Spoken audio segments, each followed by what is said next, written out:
Hello, welcome to the channel and welcome back to Resurwreck Autos HQ. So guys, today it is the 1st of October. The months are flying past. So yeah, it will soon start getting very, very cold in the workshop. But for now, let's just carry on. Let's just see how we get on today, because we are going to be doing the rear springs on this Mercedes B180. Yesterday we found out that both sides are broke, so they need to be replaced 100%. So I've got them ordered. I've got to go and collect them because they can't run them out to me until this afternoon, but I want them this morning so we can just crack straight on with that. I've also ordered the correct window wiper on the rear. Yeah, it was just my mistake, silly mistake, but I didn't realise it had a little angle on it, and the one that's coming has got this angle piece on it. It's not particularly bigger, I've got to be honest. The actual blade is not bigger, but it's just got that little angle that makes it go straighter, makes it look a little bit, yeah, it makes it look a bit more right, because at the minute that's not right. So yeah, I'll set you up. Let's get cracking. I need to go and get the springs quickly. Let me go and get the springs, come back, then I'll set you up, and then we're going to start stripping these down and getting these springs off to replace them for the new ones. So let's get cracking, guys. Let's do this.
Right, okay, so guys, there we go. That is the rear springs changed on the rear. Not too bad of a job, I've got to be honest. It won't look that bad. You can see that it's split at the bottom of the spring. More or less exactly the same thing. On both springs at the bottom, it's snapped.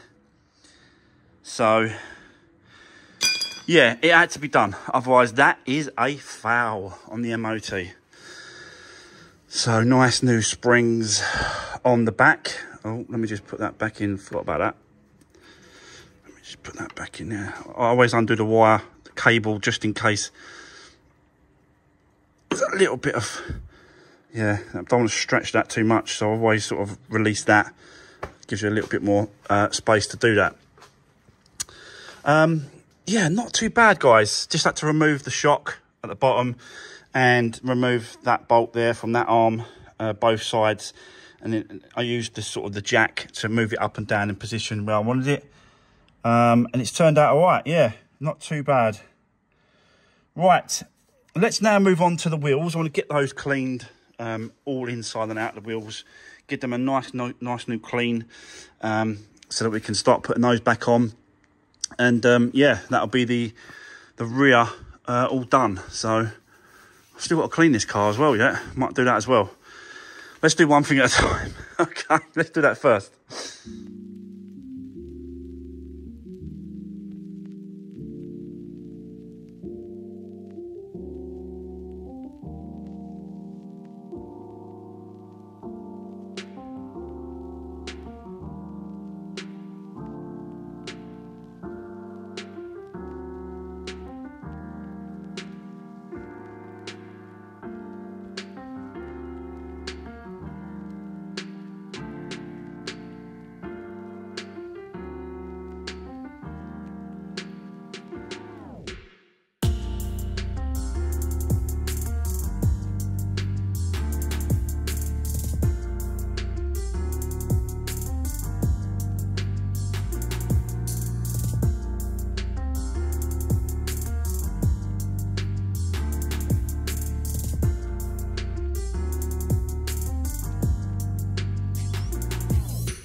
Right, okay, well guys, that is the tyres, the alloys, sorry, all cleaned, all round and put back on. They're looking really smart now, apart from these centre caps. This one is the worst one out of all of them, I've got to be honest, but yeah, so look, you can still see the centre cap there. So the other side is the worst one, but at least the alloys are nice and clean inside and outside now. Just looks a bit more presentable, but we have got to clean this car. It is filth. So I want to take it out next, get it outside, give it a good clean, bring it back in, and then we're going to continue with this one. Before I do, I have just, if you just saw there, put it in reverse and put my ear to each one of these sensors all the way round. All right, every single one on the back and the front clicks. So yeah, I know I was getting a few people tell me to put it in reverse and then check, put your ear to it to make sure it's clicking, and they all are clicking. So something else is definitely sort of wrong with it. I haven't got the Mercedes scan tool. I've only got what I've got. So I might just plug in my Autel just to see if it will give me any information. I don't really know if it will, but it's worth a check. But I think what we'll do now is get it outside, give it a good clean, then bring it back in. So let's do that now, and then we'll move on. Let's do this.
Right, okay.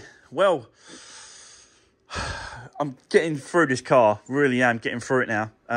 Starting to clean up the inside.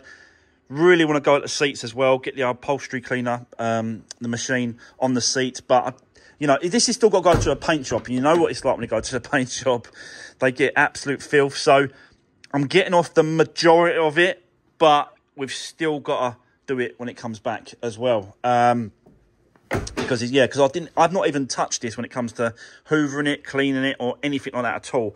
So I just wanted to go over it and sort of get some bits and pieces done and hoover up where I can. But yeah, you know, it's not finished. it's not completed, but it is definitely getting there. I've noticed there is some sort of, you know, some surface scratches around the car. Some cars of this age are obviously going to be worse than others. You just never know, really. But I'm still going to sort of run the polisher over it and just get it up as best I can. We've still got a problem with these sensors. It's driving me mad because I'm getting a bleep from all of them. All on the back and all on the front. I'm getting a little bleep sound. When you put your ear to it or you put your finger to it, you can feel it like pulsing. And when you put your ear to it, you can hear it pulsing. So very, very strange that it's still showing a fault on the inside. Like when you start the car or put it in reverse, it gives you a long bleep, and the red, there's four, two each side of the front and two each side of the back. There's four. So it's kind of saying that there's a fault in the front and there's a fault in the back. But I'm getting a pulse from all the sensors. So it's really, really throwing me as to what it could be. Not unless... The only thing I haven't checked, really, is I haven't actually had a good look at the sensors themselves. Maybe I need to do that. So I might actually, get it up in the air, and then I'll have a good look at the sensors from underneath. Check the ones in the front. I didn't actually check the ones in the front.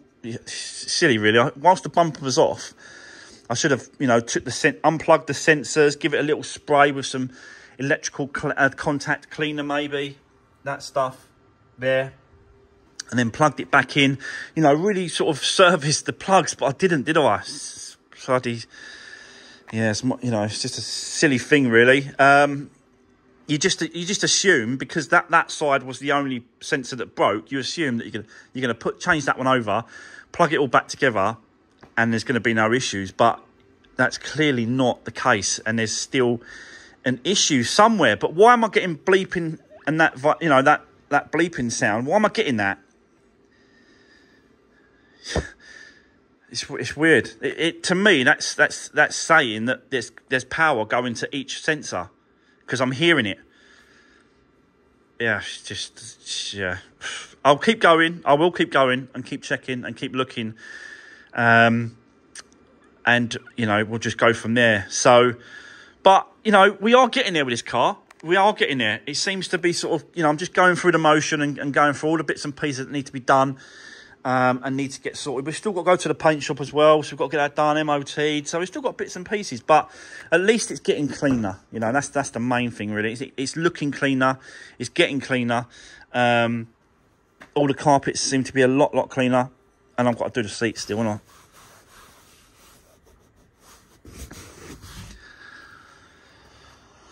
But yeah, let's keep going. Let's have a look at these sensors. I'll put it on the ramp, put it up in the air, and then we'll have a look at these sensors to see if I can work out, or I can see, you know, a plug that's loose. I just don't think it's going to be, because if a plug was, the connector wasn't in properly, I wouldn't hear it, but I can clearly hear each sensor back and front. So yeah, it's driving me mad. But anyway, let's continue, and let's just see, you know, what we can get done today. Let's do this.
Right, okay. Well, guys, that is it for today. I've run out of time. I've done as much as I can on this car. I think it's ready to go to the paint shop and do this corner. Still can't get down to the bottom of these sensors. I'm still spending time on it. I'm still checking. I'm still looking. I'm still trying to work out exactly what is going on. But we'll get it over to the paint shop. We'll get it done. And then when it comes back, I don't know. If anyone has got any ideas why this is happening, I don't know whether or not it's a wiring issue. But if there's a wiring issue, why am I still hearing the sensors on the back and the front? Why am I hearing it? If there's a wiring issue or a sensor issue or a plug, I wouldn't be hearing it. I'd know that that's where I should go to if there's a break in the wire and stuff. It's so annoying. But yeah, if you know anyone, and you know anything, guys, just let me know, and I'll try and sort of, we'll figure out what is going on when it comes back to the paint shop. But it is turning out to be an actual quite a nice little, lovely little car. So, and the wheels actually look pretty nice, don't they, them wheels? So, yeah, it should be a good one. And then when it comes back from the paint shop, I should have all the stuff that's going to turn up to do the actual tint in the glass. And we'll jump on that as well. We'll see how that goes. We'll replace the actual window wiper on the back as well. But for now, that is it. That is the end of today's video. Again, guys, don't forget, drop me a comment down below. Let me know what you think. And if anyone's got any ideas on the sensors, give the video a thumbs up. I really appreciate all the support. And tomorrow, we are going to jump on the Peugeot 107. Get that done. Get it finished. I'll let you know what's happening with that one, with the barrel and the lock and the key and stuff like that. But for now, that's it, guys. Thanks for watching. See you soon.